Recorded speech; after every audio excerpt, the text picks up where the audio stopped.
السلام عليكم ورحمة الله وبركاته. أهلا بيكم في حلقة جديدة على قناتكم تيفو النصر السعودي. هتكلم معاكم النهاردة إن شاء الله بإذن الله عن صفقات نادي النصر في الأيام الأخيرة من الميركاتو السعودي، وكمان هتكلم معاكم عن موضوع أوتافيو وعن موضوع إمريك لابورت اللي أصبحوا بالنسبة لي وبالنسبة لكل الجماهير النصراوية بيشكلوا صداع شديد جدا. يعني أنا من أنصار إني أنا آسف في اللي هقوله، لو أنت عندك ضرس وجعك حاولت تعالجه معرفتش بتخلعه. فموضوع أوتافيو وإمريك لابورت بالنسبة لي عامل لي صداع كبير جدا. أول صفقة هتكلم عنها النهاردة إن شاء الله بإذن الله، وهي صفقة حارس مرمى. أخيرا نادي النصر وإدارة نادي النصر التفتت لوجود أزمة في موضوع حراسة المرمى، ويمكن النصر النهارده اقترب وبشكل رسمي من التعاقد مع حارس مرمى بورتو البرتغالي. الحارس طبعا دييجو كوستا حارس مرمى نادي بورتو خلال فترة الانتقالات الصيفية الحالية، وبحسب ما ذكرته صحيفة اليوم السعودية فإن إدارة نادي النصر ستدفع قيمة الشرط الجزائي في عقد دييجو كوستا للحصول على خدماته قادما من بورتو هذا الصيف. ويقدر قيمة الشرط الجزائي في عقد كوستا مع بورتو البرتغالي بحوالي 75 مليون يورو بحسب التقارير الصحفية. وتؤكد طبعا الصحيفة أن إدارة نادي النصر تسعى للتعاقد مع دييجو كوستا لتعويض البرازيلي بينتو ماتيوس والذي سيرحل في الصيف الجاري. ويمتد طبعا عقد البرازيلي بينتو مع نادي النصر لحد العام الحالي، ولكن طبعا هو جاله عرض رسمي من نادي الشباب للانتقال. انا من وجهة نظري ربنا يوفقه، ربنا يوفقه. انا مش شايف ان مشكلة ابدا عندك ان انت يبقى عندك حارس هو الحارس الاساسي ويرحل. يعني اتكلمت معاكم اول امبارح على مارتينيز حارس مرمى المنتخب الارجنتين. فلا يعني انا بالنسبة لي اتمنى طبعا ان داميان مارتينيز يبقى حارس مرمى النصر، ولكن هو رفض.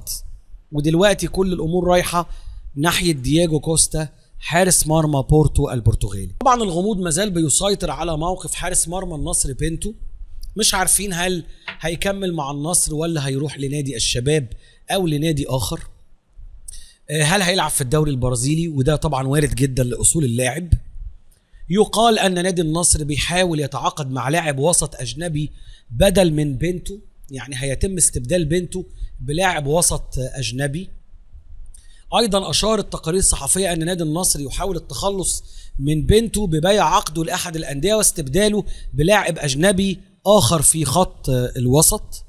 وحسب برنامج دورينا غير فإن نادي النصر سوف يتعاقد مع محور أجنبي وتسجيله في قائمة الفريق بدلا من بنتو، والخيارات محصورة بين لاعب في الدوري الإنجليزي وآخر بدوري روشن. يعني هيكون عندنا كمان لاعب محور من الدوري الإنجليزي.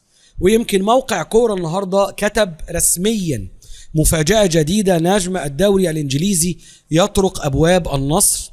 وقال إن يبدو أن الميركاتو الصيفي لنادي النصر لم ينتهي بعد، وسيستمر في مفاجأة الجميع بتطورات مثيرة قبل غلق باب الانتقالات الصيفية يوم 10 سبتمبر أيلول الجاري. ودخل فارس نجد في سباق مع الزمن لحسم عدد من الصفقات النارية قبل غلق باب التسجيل الصيفي بشكل رسمي.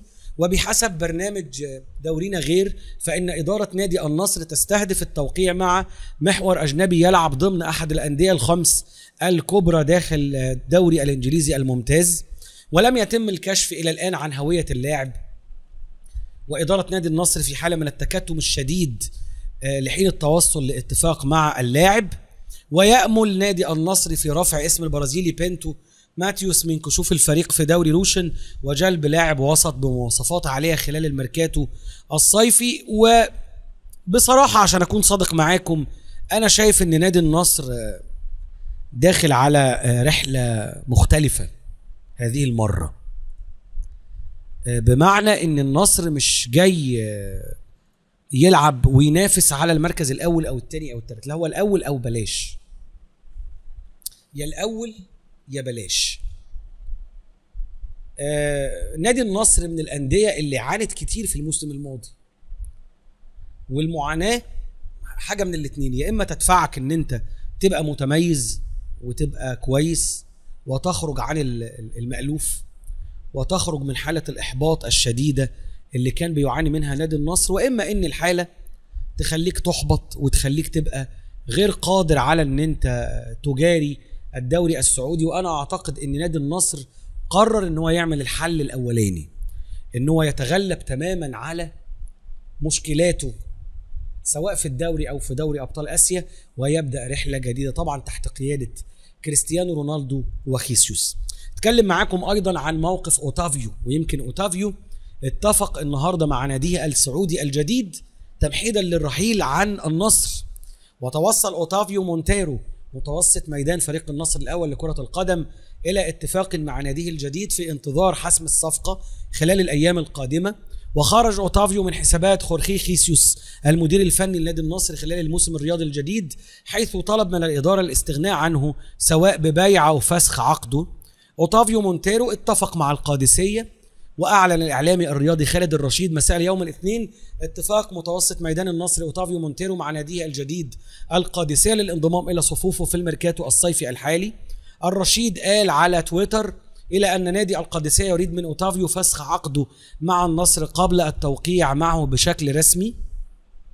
مش عارف بصراحة إيه الفكرة يعني.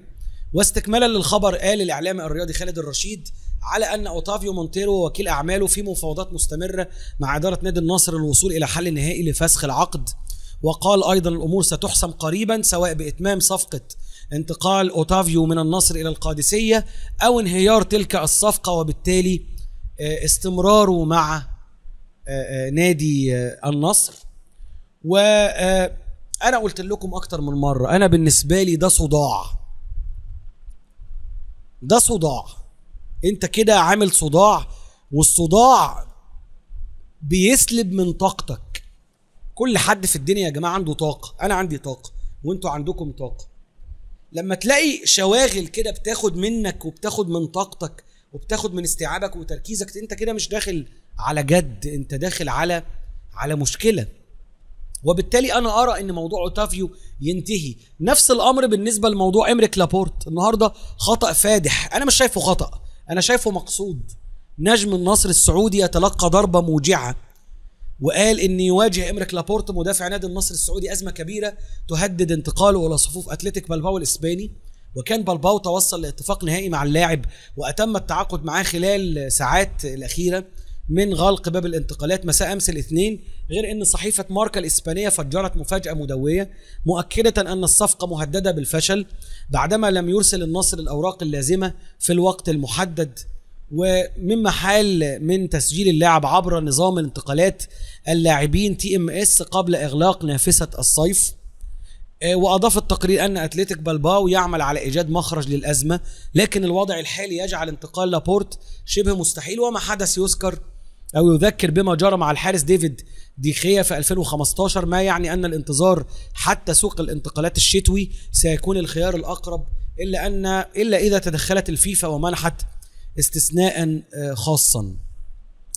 أنا شايف أن الموضوع مش استثناء، وأنا شايف أن الموضوع مقصود، وأتمنى أن يكون ظني صح. نادي النصر قرر أن هو يبيع إمريك لابورت لنادي الاتحاد، ونادي الاتحاد دلوقتي بيتواصل مع اللاعب وبيحاول أن هم يلاقوا مخرج لانتقال اللاعب. أنا بصراحة مع بيع إمريك لابورت، إلا أن إمريك لابورت شكل أداؤه ومستواه مش مناسب للاتحاد قوي.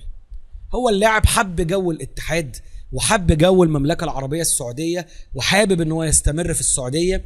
انا شايف انتقاله للاتحاد حاجة جميلة، الا انه زي ما قلت لكم ستايل لعبه مش مناسب للاتحاد. لكن طبعا الاتحاد تقدم بعرض رسمي، وده اللي خلى الموضوع بتاع اتلتيك بلباو ما يتمش. على اي حال اشكركم على حسن المتابعة. المباراة المقبلة للنصر مع نادي الخلود. النصر دلوقتي متصدر، لا تكلمني. دمتم في امان الله، والسلام عليكم ورحمة الله وبركاته.